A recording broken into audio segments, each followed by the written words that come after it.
Toyota 1000 Desert Race, second round of this year's South African Off-Road Championship, has emerged over the years as the toughest event on the South African off-road calendar. But that doesn't stop competitors from all over South Africa and neighbouring territories in a wide variety of unlikely-looking machinery from converging on the start in Vryburg to put themselves and their machinery through the test of courage and endurance.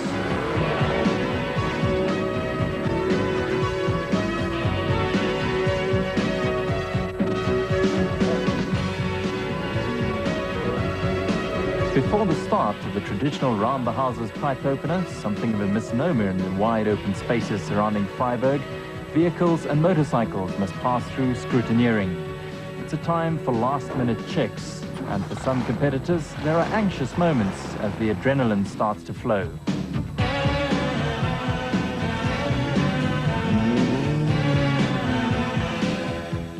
The Toyota Desert Race was first run in 1975, and some previous winners provide a who's who of off-road racing in South Africa.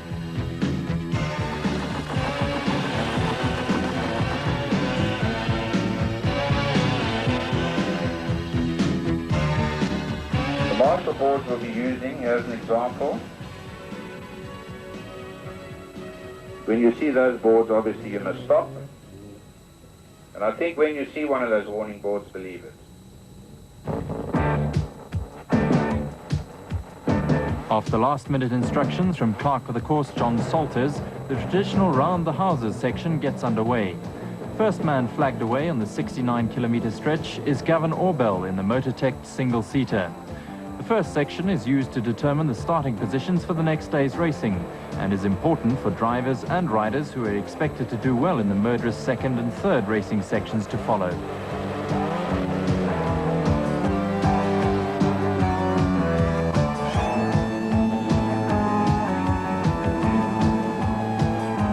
For the opening section, cars and bikes are flagged away according to their classes.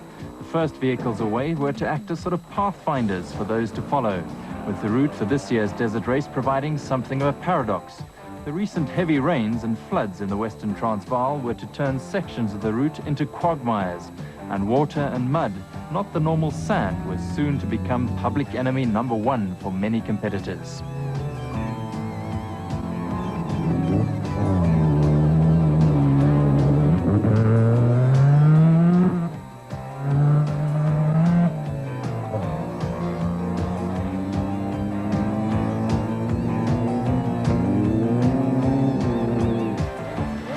First bike away was Kevin Pelser at the head of the class catering for machines with a capacity of 200 cc.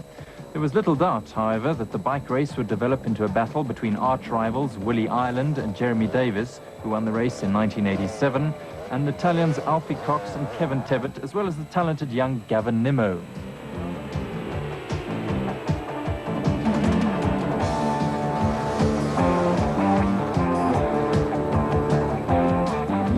As they settled down to the task ahead of them, car and bucky crews, along with the riders, soon encountered the contrasts that were to make this year's Toyota 1000 probably the toughest yet.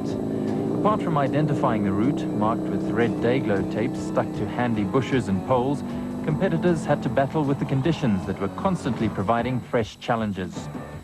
Slow and bumpy sections with rocks and deep ruts would suddenly give way to fast open terrain, only to be followed by mud and slush. But that is what the off-roaders expect, and it's all part of the fun and games.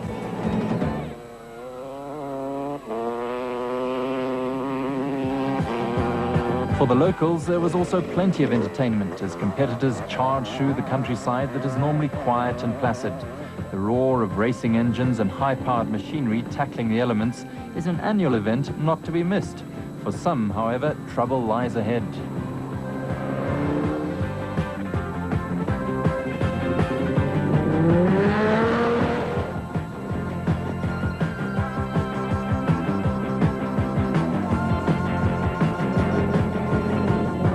Did anyone say this was a desert race? For a great many competitors, the treacherous conditions, hidden under an innocuous blanket of green grass, simply brought matters to a grinding halt. We were so firmly stuck, one navigator was heard to comment, I thought we would be there forever, and I was looking around for the area for property to buy.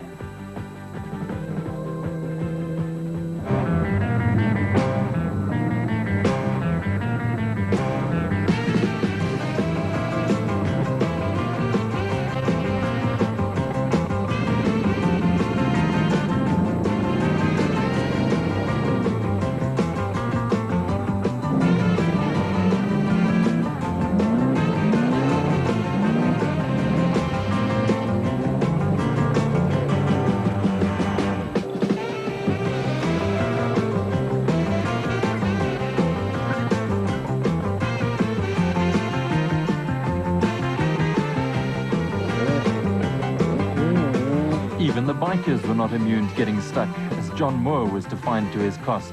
It took a lot of brawn, with a little friendly assistance, to finally free those competitors bogged down.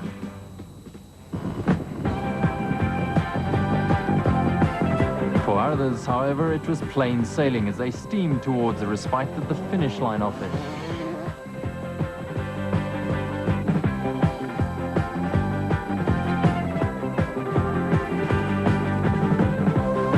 The bikes with the drivelines Kawasaki, ridden by Davies, sporting a trick spoiler attached to the front mudguard, made an impressive sight as they stormed through the countryside in line astern.